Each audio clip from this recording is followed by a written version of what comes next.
Utah lawmakers have slashed more than $1 billion in income taxes over the last 4 years, and now there are some indications that tax collections are falling even faster than anyone expected, and that could have some serious implications for the state's already last in the nation spending on education. Under Utah's Constitution, revenues collected from income taxes and corporate taxes can only go to one of three things: public education, higher education, and certain social services. Over the past 4 years, revenues from those sources were much higher than expected, and so instead of spending it on those areas, lawmakers decided to pay for tax cuts. When you cut taxes, that means the revenues that you collect from taxes are going to be lower. But we're getting some indications right now that those revenues are falling much faster than even lawmakers expected at this point. According to numbers from the Utah State Tax Commission, collections from individual income taxes for the first 5 months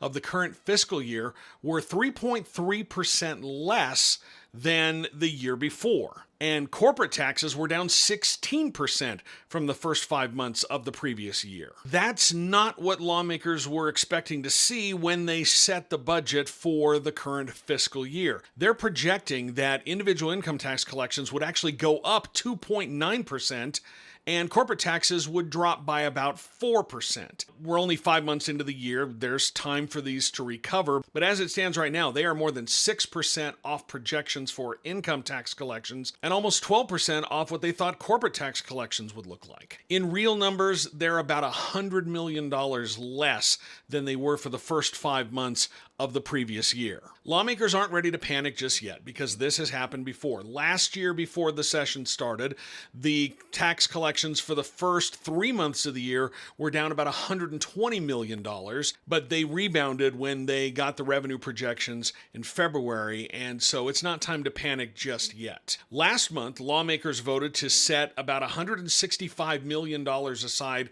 for more tax cuts. They weren't saying what those would look like: a sales tax cut, income tax. But on Monday, we got our first look at a bill from Representative Kay Christopherson that aims to drop Utah's income tax rate by 0.1%, from 4.55% to 4.45%.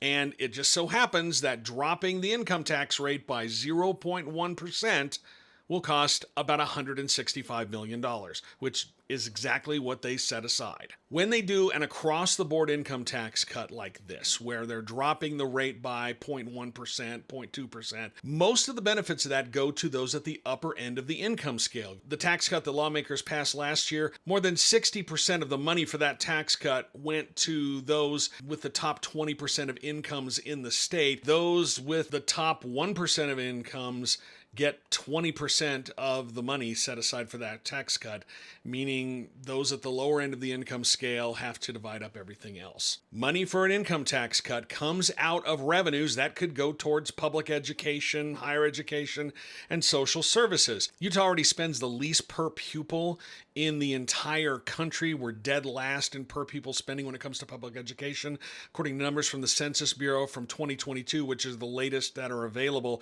Utah spends about $9,500 per student on education, and that is behind states like Idaho, Mississippi, Florida, dead last out of all the states, and the District of Columbia. And cutting taxes, again, means that that's more money that could be going to public education that won't, because it's being eaten up by a tax cut.